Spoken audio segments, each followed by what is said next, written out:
Salut à tous. En examinant tout ce qui se passe dans le monde aujourd'hui, nous pouvons constater que les prophéties de la fin des temps menant à la seconde venue de Christ s'accomplissent. Maintenant, si vous n'avez pas encore donné votre vie au Seigneur Jésus-Christ, je voudrais vous exhorter à le faire le plus rapidement possible, car le temps approche où les enfants de Dieu seront retirés de ce monde pour rencontrer le roi de gloire. Quand ce moment viendra, il n'y aura plus de grâce ni de miséricorde sur terre. Il n'y aura ni fidélité ni amour. Tous ceux qui resteront seront noyés dans la douleur, le chagrin, l'amertume, l'oppression et la méchanceté. Donc, sachez qu'aujourd'hui est le moment donné où vous devez faire le meilleur choix pour le bien-être de votre âme. Cela dit, n'endurcissez pas votre cœur. Quant à ceux d'entre nous qui se sont déjà engagés envers Christ, nous devons constamment et avec effort veiller à ce que le culte que nous donnons à Christ soit en vérité et en esprit. Et plus important encore, nous devons tous nous rappeler que Satan est également conscient qu'il ne lui reste qu'un peu de temps. C'est pourquoi il est déterminé à faire manquer au plus grand nombre de personnes possible la grâce donnée en Christ pour le salut. Cependant, tout comme Jésus-Christ, nous sommes appelés à être toujours plus que vainqueurs.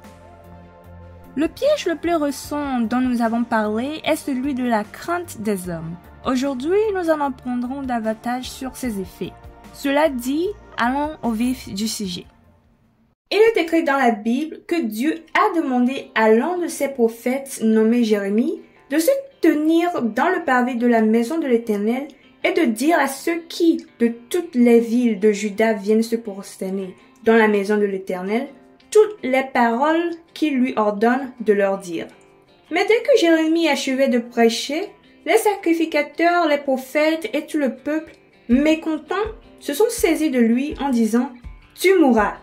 Les chefs de Juda apprirent cela et ils montèrent de la maison du roi à la maison de l'Éternel afin de comprendre et de résoudre ce qui se passait. Maintenant, pour savoir ce qui s'est passé ensuite, allons dans le livre de Jérémie, le chapitre 26, du 12e au 15e verset, qui se lit comme suite. Jérémie dit à tous les chefs et à tout le peuple, « L'Éternel m'a envoyé pour prophétiser contre cette maison et contre cette ville toutes les choses que vous avez attendues. Maintenant, reformez vos voies et vos œuvres. Écoutez la voix de l'Éternel, votre Dieu, et l'Éternel se repentira du mal qu'il a prononcé contre vous. Pour moi, me voici entre vos mains, traitez-moi comme il vous semblera bon et juste. Seulement, sachez que si vous me faites mourir, vous vous chargerez du sang innocent, vous, cette ville et ses habitants. Car l'Éternel m'a véritablement envoyé vers vous pour prononcer à vos oreilles toutes ces paroles. Amen. Maintenant, si nous prêtons attention au verset 12 et au verset 13, nous pouvons voir que la raison pour laquelle les sacrificateurs, les prophètes et tout le peuple voulaient tuer Jérémie est simplement qu'il leur demandait de se repentir avant que Dieu ne déverse le mal sur eux. Malgré le fait qu'il pouvait changer ou modifier le message que Dieu lui a donné par peur des autorités, Jérémie a une fois de plus insisté et réaffirmé les paroles que Dieu lui a prescrit de dire devant les chefs de Juda. Et nous voyons plus d'intrépidité dans les versets 13 et 15, où Jérémie dit devant toutes ces grandes personnalités que quoi qu'ils choisissent de lui faire, il dira la vérité pour laquelle le Seigneur l'a envoyé.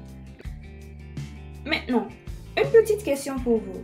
Qu'auriez-vous fait si vous étiez dans la même situation que Jérémie? Certains d'entre nous choisiront de craindre les personnalités présentes en renonçant à ce que Dieu nous demande de faire ou en changeant plus tard de position et en s'excusant d'avoir fait ce qui devait être fait ou tout simplement en s'enfuyant. Si vous aviez choisi de faire autre chose que ce qu'a fait Jérémie, vous seriez tombé dans le piège de la crainte des hommes. Car, bien qu'innocent, vous auriez cédé à l'idée que vous étiez dépassé en nombre par les gens qui apparemment avaient le pouvoir de faire du mal. Cependant, bien-aimés en Christ, tout comme Jérémie, vous et moi sommes appelés à vivre et à agir sans crainte, selon la parole de Dieu et avoir la foi que peu importe la menace que posent les êtres humains, aucun mal ne nous arrivera tant que nous serons sous la protection du Seigneur Jésus-Christ.